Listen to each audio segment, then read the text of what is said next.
ये करेंगे तो इंसल्ट होगा, वो करेंगे तो सोचेंगे। नहीं, मैं जो भी काम करूंगा, जो भी बिजनेस करूंगा, निष्ठावन से और हॉनेस्ट से हम लोग बिजनेस करेंगे करके मेरा खुद का ओन शुगर कैन जूस का जो घाना रहता ना, गन्ने का रस, शुगर कैन जूस का, वो भी मशीन नहीं, हाथ से फिराने का मशीन 15,000 का खरीद करके वो मशीन स्टार्ट करके एवरी डे ₹2.50, दैट वाज 9899 उस वक्त उसका एक ग्लास का कॉस्ट था ₹2.50 और स्टार्टेड माय ओन बिजनेस। ఆ క్షణంలో నిర్ణయం తీసుకున్నాను, ఎటువంటి పనైనా సరే సిగ్గుపడకుండా గర్వంగా ఏ పనైనా సరే నేను చెయ్యాలి అని చెప్పి నిర్ణయం తీసుకొని మరి మా ఊర్లోని చెరుకు రసం మిషన్ ని 15,000 రూపాయలు పెట్టి కొనడం జరిగింది.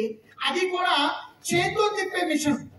చేత్తో తిప్పే మిషన్ కొనుక్కొని ఆ రోజుల్లో గ్లాస్ ఖరీదు ఒక చెరుకు రసం గ్లాసు ₹2.50 మాత్రమే.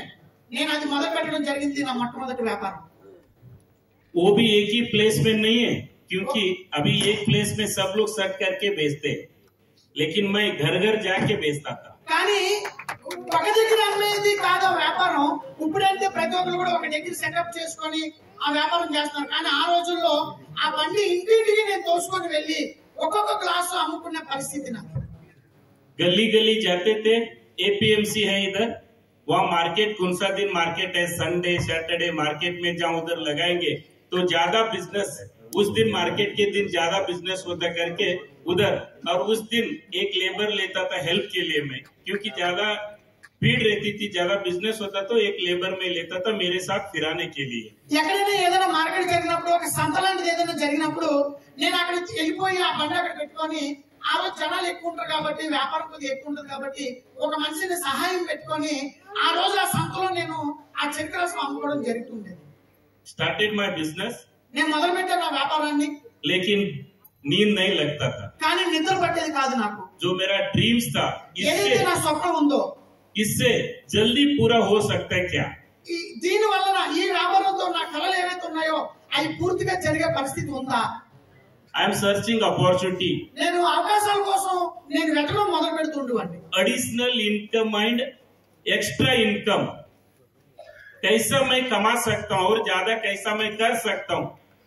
నాకు ఇంకా డబ్బు ఎక్కువ సంపాదించాలి, ఇంకా ఎడిషనల్ గా పక్క నుంచి కూడా ఇంకా డబ్బు వేరే బిజినెస్ ద్వారా ఎలా సంపాదించగలుగుతా నేను ఎప్పుడు ఆలోచిస్తూ ఉండేవాడిని. क्योंकि वो हाथ से फिराने के लिए इधर सभी दर्द होता था. इवनिंग जैसा खाना खाया तो नींद चला जाता था, उतना मेहनत था, वो मेहनत का काम था. ఎందుకంటే పొద్దున్న నుంచి సాయంత్రం వరకు ఆ చెరుకు రసం అనేది చేత్తో తిప్పి తిప్పి తిప్పి సాయంత్రం ఇంటికి వచ్చి భోజనం కూడా చేయలేని పరిస్థితిలో పడుకోగానే నిద్ర కూడా వచ్చేసేది. उतना टायर्ड होके भी, उतना मेहनत करके भी अगर रात को 2 बजे नींद जाग गया तो नींद वापस नहीं आता था, तो और क्या कर सकते करके सोचता था मैं. అలా అలసిపోయి పడుకున్న నాకు నిద్ర పట్టేది కాదు. రాత్రి 2 గంటలకు లేచి నేను ఏం చేయగలను, నేను ఇంక ఏం చేయాలని చెప్పి అక్కడి నుంచి నాకు నిద్ర పట్టేది కాదు ప్రతి క్షణం. क्योंकि ये रीजन था, हमारे घर में we are in middle class family. ఎందుకు కారణం ఏంటంటే నా కుటుంబం ఒక మధ్యతరగతి కుటుంబం, అందుకే నాకు నిద్ర పట్టేది కాదు. My dad, mom, 3 brothers, 2 sisters. We మా are in 6 నాన్నగారు అమ్మగారు members. 3 అన్నదమ్ములు 2 చెల్లెళ్ళు. So big brother is a little bit contractor work. పెద్దవాడు చిన్న చిన్న కాంట్రాక్ట్ వర్క్ చేస్తుంటాడు. Second brother is army. రెండోవాడు ఆర్మీలో ఉన్నాడు. Third me. మూడు నేను. Fourth is education going. 4 education చదువుకుంటున్నాడు తమ్ముడు. 2 sisters. 2 చెల్లెళ్ళు. तो ये लोग घर में थे तो इनका ही ख्याल आता था हमेशा, जो डैडी ने किया है वही अगर मैं करते आया तो कुछ चेंजेस होने वाला है क्या. ఈ రోజు వాళ్ళ కోసం కూడా నాకు ఆలోచన నిద్ర పట్టేది కాదు. నా తండ్రి ఏదైతే చేశాడో నేను కూడా అదే చేస్తే మా పరిస్థితి ఎలాగ బాగుపడుతుంది అన్నది నాకు ఒక ఆలోచన వస్తుండేది.